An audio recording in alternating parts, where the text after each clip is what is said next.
So, who here has seen the 1993 movie Groundhog Day with Bill Murray and Andy McDowell? Okay, we have a few show of hands. Let me ask you, do you like it?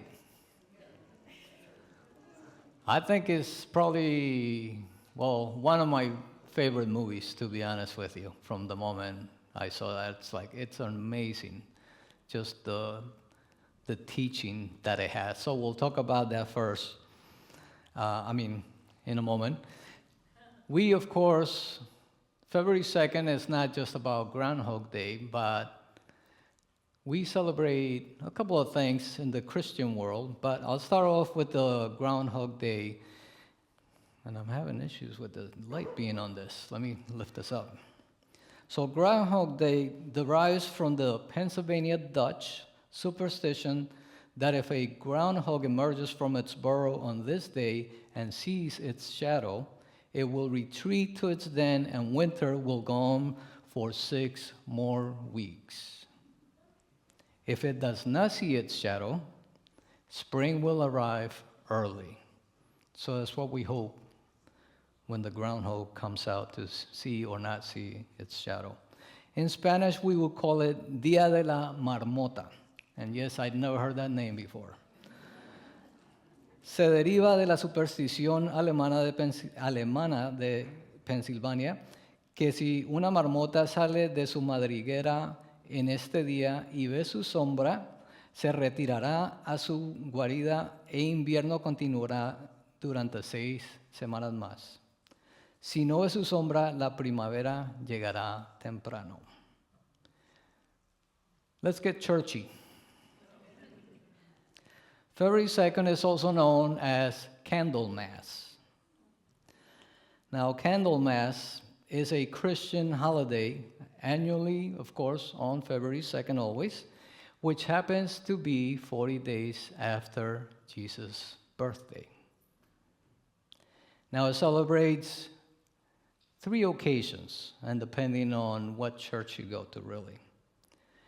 One is the presentation of the child Jesus to the temple. Another one is the Virgin Mary's purification. And this is mainly in the Catholic Church. And I'll just mention briefly that the Jewish people back then thought that after a woman had birth, she was not really clean. So they gave her 40 days to be clean and be able to come back into the temple. Funny, it was 40 days if she had a boy. But if she had a girl, it was 80 days. What's up with that? And the third celebration is Jesus' first entry into the temple, as we know, when he was 12 and he amazed everybody. So many Christians, I'll just read this here, believe that Jesus' mother Mary presented him to God at the temple in Jerusalem after observing the traditional 40-day period of purification following his birth. According to the New Testament, a Jewish man named Simeon, seeing Jesus, held the baby in his arms and said that he would be a light to the Gentiles. And it is for a reason that we call this Candlemas, celebration of the event of Candlemas. And also, it wasn't just a male that acknowledged Jesus, there was also a female. There was a prophetess who lived at the temple named Anna. And she came and began to praise God and to speak about the child to everyone that she could, because Jerusalem was looking for redemption. Now, yes, many Orthodox Christians celebrate this event by bringing beeswax candles to their local church and requesting for these candles to be blessed, to be used in the church or at home. And I'm just curious, probably not, but by show of hands, has anybody experienced that in any mass or service? Any Catholics here, by chance? This a handful of us. I won't hold it against you. So, as Christians, of course, we see Jesus as the light of the world. So it is fitting that candles are blessed on this day and that a candle-lit procession precedes the Mass. That's if you're Catholic, of course. In Spanish-speaking countries, Candlemas is also known as El Día de la Candelaria. El Día de la Candelaria es una fiesta cristiana que se celebra anualmente el 2 de febrero, que es 40 días después del nacimiento de Jesús. Según la creencia cristiana, se celebran 3 ocasiones: la presentación del niño Jesús, la purificación de la Virgen María, principalmente en las iglesias católicas, y también se celebra la primera entrada de Jesús al templo.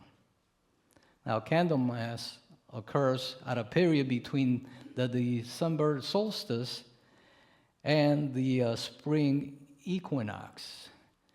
And people celebrate to mark the halfway point of winter. So once you get to the halfway point, you start having that hopefulness that the light of spring will come.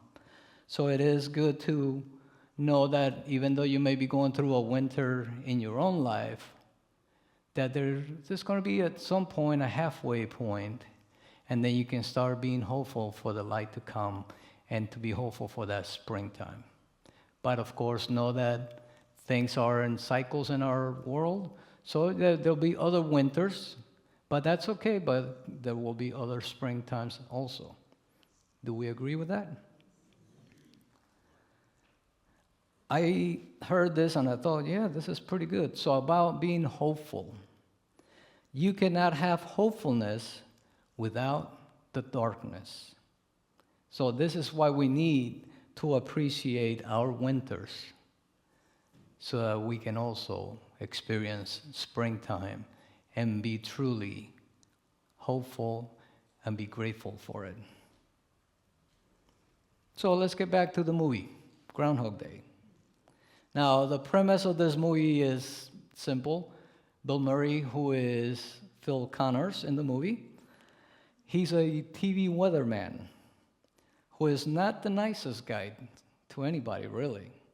And he's assigned to cover an annual Groundhog Day event, which happens in a little town in Pennsylvania, which happens to be where my wife is from, Pennsylvania, not the town. The town is called Punxsutawney. It so happens that this groundhog, they name him Punxsutawney Phil, and it happens to be the same name of the character in the movie here.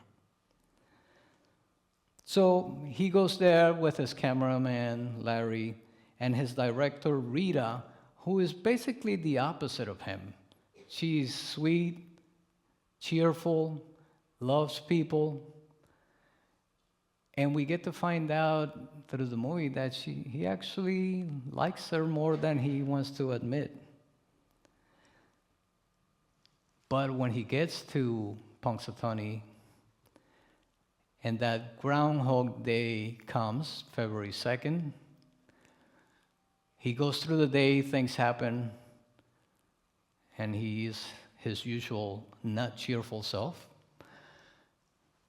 At the end of the day, he thinks they're all going to drive out of town and he doesn't have to see that town again till next year. But a blizzard is coming. And even though he is the TV weatherman, he had predicted that it wasn't coming. But because of the weather, he has to stay there and sleep one more night in that town. And what happens is when he wakes up the next morning, guess what? The alarm goes off, the same exact song that rang that day before, comes on. I'm forgetting the song now, but it doesn't matter. And he's like, what's going on here? And he goes through the same day over and over. So he's stuck in this time loop in this town. So, él sigue viviendo el mismo día una y otra vez, el día de la marmota. Groundhog Day has become so well known, so popular, that we actually use it as an expression. Who has ever used it as an expression? I feel like I'm in Groundhog Day, right? If you feel like your days are kind of the same, one after the other. Now, picture Phil. Can you imagine yourself experiencing that, having the same day over and over and over again? Who thinks you might enjoy it? Any takers? Exactly, depends on the day. It just so happens one of the scenes that he's talking to a couple of guys that he met in town, he's like, why couldn't it, the day that I'm reliving over and over is when I went, I forget where he was, maybe Hawaii, and he met this beautiful girl and all this stuff. Like, why couldn't it be that day, he says to himself. Think about this. People that love to dig into the movie and everything about it, they have calculated that Phil repeated Groundhog Day almost 34 years. That's like 1,200 plus days. Can you picture that? Even though Phil keeps reliving the same day over and over again, interestingly enough, he gets to decide what he wants to do throughout the day. So he starts actually doing different things. And it appears as the movie progresses that he must have been going to different parts of the town through those 34 years that he lived there. So he knows exactly what is going on everywhere around town. Another interesting point is that it seems that in the movie, he actually goes through the 5 stages of grief in these 34 years that he is reliving the same day. So we start with denial, and you can imagine, you wake up the next morning, but it's still yesterday. And he doesn't want to believe it. He's asking people, and who knows how many days he went through this denial. Because we only get to see about 38 of the days in the movie. Then he goes through anger. Can you picture that? Would you get angry? I think it's very possible, right? He gets so angry that in one of the scenes, there's kind of acquaintance of him from high school that keeps coming, hey, Phil, blah, blah, blah. And before he can say anything, he turns around and knocks him down. So yes, he goes through that anger. And after the anger comes the bargaining. And I might be stretching it here with the bargaining, but maybe follow me. When he is spending the day with these 2 kind of goofballs that he meets in town, they make him realize that after he tells them what he's going through, whatever he does, there's no consequences. So he says, if I'm going to be here and nothing can happen to me, I'll do whatever I want. So he starts doing all kinds of goofy things. He even goes as far as to kidnap Punxsutawney Phil, the groundhog. And of course that ends up, him dying at the end of the day, but it doesn't matter because he just wakes up the next morning and it's still Groundhog Day. Then, I'm guessing after who knows how long, how many years or what, of this bargaining and messing around, he goes into the stage of depression. Now, in the middle of all this, he has been trying to woo Rita, whom he likes. And at first he was being his nasty self and everything like that, but he gets to know a lot about her. So at this point, he's talking to her, telling her about his dilemma. And there's something she says that makes him say, I have killed myself so many times that I don't even exist anymore. Think about that. I have killed myself so many times that I don't even exist anymore. And I think that's crucial in the movie because when we are trying to change, when we are trying to let go of things that no longer serve us, in a way we are dying to our old self so we can come to have our new self from this point forward. And of course, after that, we have acceptance. And once he has acceptance, he starts seeing things differently. He starts being nice to people, helping out, even saving a kid from falling from a tree. Think about this. Acceptance. Have you had that experience? You going through something and you finally accept it and maybe things start kind of develop and maybe work out? I hope it has. I think it has for me. Once you accept something.